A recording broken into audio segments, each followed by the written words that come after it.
है। आज एक बात बताइए, एक बेटी की शादी होती है, अधिकतर परिवार बेटी से यही कहते हैं आज से वो तुम्हारा घर है। कहते हैं ना? कितनों ने कहा यहाँ पर जिनकी बेटियों की शादी हुई है? कहा है? कितनी खुश होकर नहीं कहना चाहिए।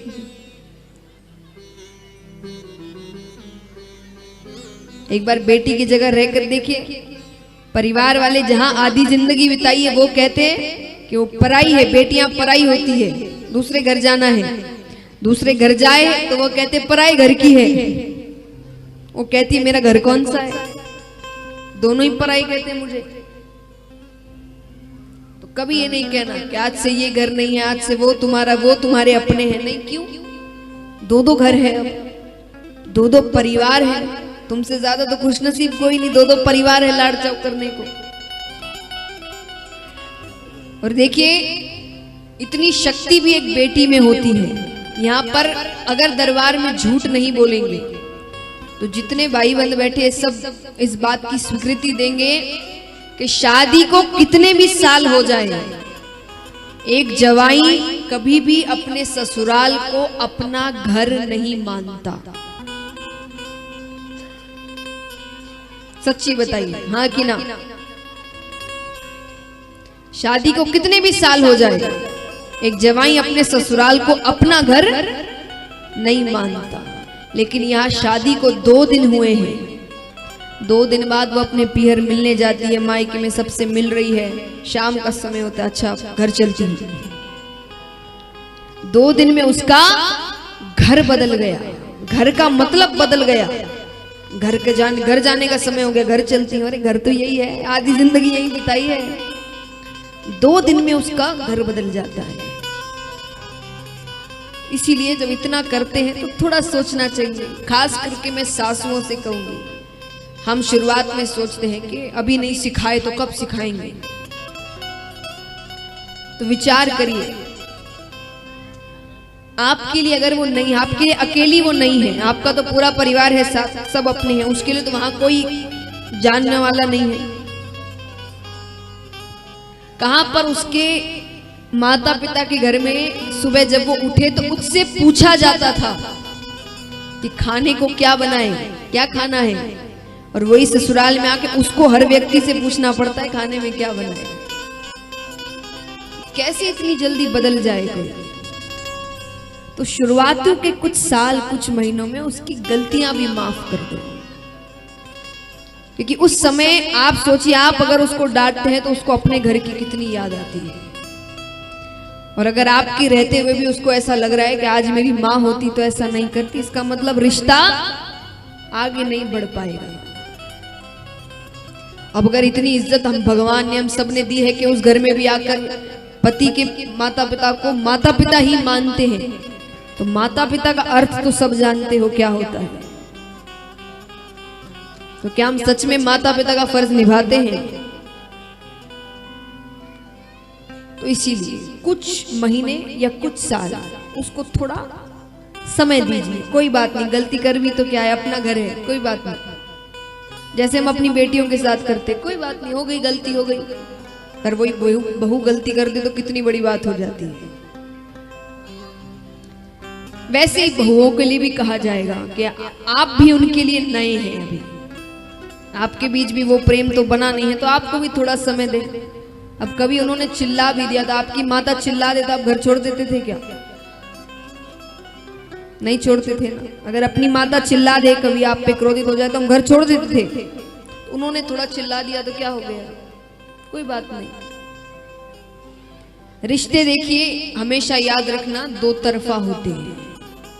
कोशिशें दोनों को करनी पड़ेगी, वरना रिश्ता कभी नहीं बन सकता। तो महाराज उन्होंने कहा कि आज नानी बाई की बेटी हो गई, उस बेटी की शादी होने जा रही है और उसके नाना को खबर तक नहीं है अभी तक। तो पहली पत्रिका तो नरसी जी को जाएगी। अब पहले बुजुर्गों की बात नहीं टालते थे, भले ही बात अच्छी नहीं लग रही है। अब आजकल कोई बुजुर्ग ऐसी बात, आप चुप रहिए, आपको नहीं पता, ये सब नहीं होता आजकल। कई बार कई लोग कहते हैं कि आपको क्या पता, अपने जमाने की बातें करते रहते हैं। पर पहले ऐसा नहीं, पहले वो ऐसा नहीं था, पहले बात अच्छी नहीं लगती थी, पहले भी नहीं लगती थी, लेकिन पहले बात नहीं टालते थे। घर के बड़े ने कही है तो कर देते हैं, उनकी खुशी है। तो पत्रिका लिख दी। अब देखिए सारे कार्यक्रम तो कोई ना कोई होटल धर्मशाला बुक कर लेते, वहीं होते हैं। तो महाराज अब घर में पता चलता है, वो सब तो कहीं कार्यक्रम कर रहे हैं अपना घर में, सासू ननद देवरानी जेठानी सबको पता चला कि नरसी को पत्रिका जा रही है। माँ तो धमाका मच गया, सब टेंशन में आई, कुछ भी करो नरसी को यहाँ मत लेकर आओ, इतने बड़े बड़े मेहमान आ रहे, बेइज्जती हो जाएगी। वो सासू तो टेंशन में, कहीं करूं को पूरे घर का चक्कर लगाए, टेंशन में चलते हम ज्यादा है, क्या करे क्या करे क्या करे। इतने में ही दादी सासू मंदिर से आई। दादी सासू किसको कहते हैं? दादी सासू माने सासू की सासू। देखिए मैंने इसलिए पूछा, ऐसे तो सभी जानते हैं, लेकिन आजकल सासू ही ज्यादा दिन नहीं रहती।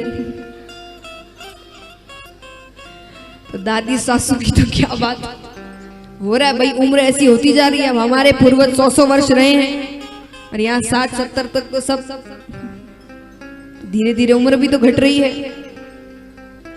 तो महाराज तो दादी सासू, लेकिन पहले ऐसा नहीं था, पहले अच्छी खासी उम्र होती थी और उम्र के साथ साथ सेहत भी। आजकल छोटे छोटे बच्चों में कितनी बीमारी आ गई, उसमें सेहत भी थी। वो अपने आप मंदिर से आई, अब मंदिर से आकर देखे कि उसकी बहू घूम रही है। वो कहती अरे बींदनी तो क्यों चाल रही है भाई, थोड़ी देर बैठ तो जा, आराम तो कर। बस महाराज आपको इतना ही कहना है, बहू कितना काम करे, थोड़ी देर बैठ तो जा, भले ही आपकी बहू कुछ भी नहीं करे।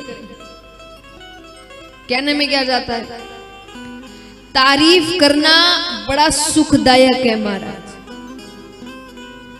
और अगर बहू के परिवार से पीहर वाले आए हुए हो तब तो पूरी बहू पुरानी बात दो। जब से मेरी बहू आई है मेरे घर तो लक्ष्मी आ गई। अरे सुबह 5 बजे उठती है, पूजा पाठ करती है, बच्चों को क्या होशियार, फिर देखो दूसरे दिन से टाइम पर दूध जूस दवाई नरम नरम रोटियां सब मिलेगा। तारीफ करके देखो। तो वो भी अपनी बहू से कहती है अरे बींदनी बैठ जा, बींदनी क्या हुआ, बींदनी बता। बींदनी कहती है खा जाओ बींदनी को, दिन भर बींदनी बींदनी। अरे डोकरे ने कहा क्यों चिल्लावे, क्या बात है? उसने कहा नरसी को पत्रिका जारी है, वो मोडिया यहाँ पर आएगा, ब्याह बिगाड़ेगा। डोकरे ने कहा बस इतनी सी बात, बहुत सोच करी। अरे नारायण था नानी बाई का देवर। वो कहती है नारायण जल्दी से कागज और कलम लेकर आ गया। बोले अब इस कागज में इतना मायरा लिखो, इतना मायरा लिखो, इतना मायरा लिखो कि नरसी जी की 7 पीढ़ी भी नहीं दे सके। और अंत में विशेष वो नोट लिखते हैं ना, उसमें लिख देना इतना मायरा हो तो ही आइएगा, वरना वहीं पर जींजा बजाइएगा, यहाँ आने की कोई जरूरत नहीं है। आ गया तो हमें मायरा मिलेगा, और नहीं भरना होगा तो नहीं आएगा, वो हम चाहते हैं। अब तो सासू दादी सासू के पैरों में, अरे सासू जी आप तो बड़े होशियार हो, मैं कब से।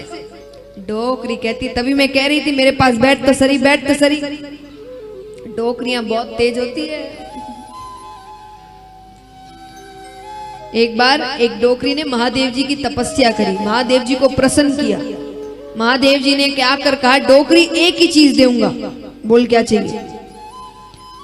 डोकरी ने कहा, उसे लगा मुझे इतनी समझ है नहीं आज के समय के हिसाब से, उसने कहा अपने घर पर पूछ कर आती हूँ मैं पहले। डोकरी घर गई तो बेटे ने कहा कि माँ आपके पास धन नहीं है, आप धन मांगो। बहू ने कहा आपके पोता नहीं है, पोता मांगो। डोकरी कहे मैं अंधी अपने आंखें ही नहीं मांगू। पर डोकरी की मांगने की कला देखो महाराज। डोकरी ने कहा महादेव जी से प्रभु मैं एक ही चीज मांगू। बोले क्या?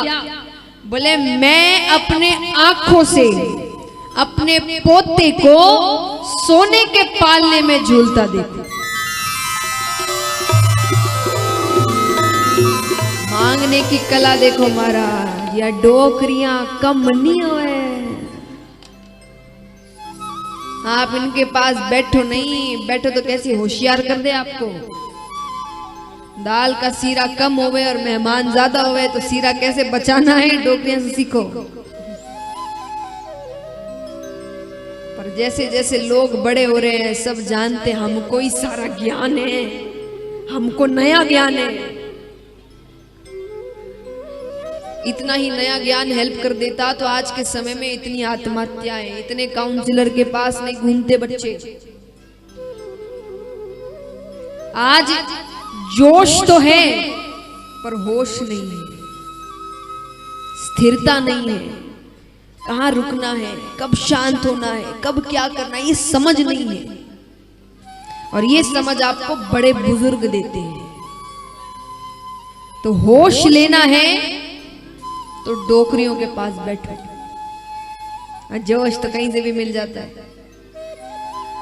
आइए पूरा परिवार मिलकर मायरे का कागज लिख रहा है। 25 मन लिखो सुपारी, 25 मन रोरी जी। 25 मन लिखो सुपारी, 25 मन रोरी। 25 मन लिखो कलेवो और मेवा की बोरी राम जी। 25 मन लिखो कलेवो और मेवारी बोरी। 1000 थान में मूदी लिख दो, शाल दुशाला कांगड़ा। 1000 थान में मूदी लिख दो, शाल दुशाला कांगड़ा। ठट्ठा कर नरसीरा ब्याही, बख्तावर छे बाबड़ा। ठट्ठा कर नरसीरा ब्याही, बख्तावर छे बाबड़ा। हरी 1000 थान में मूदी लिख दो, शाल दुशाला कांगड़ा। 1000 थान में मूदी लिख दो, शाल दुशाला कांगड़ा। 80,000 तो मोहरा लिख दो, करोड़ रुपया रोकड़ी। 80,000 तो मोहरा लिख दो, करोड़ रुपया रोकड़ी। कागज में दोए भाटा लिख दो, यूथ बोली डोगरी। अरे कागज में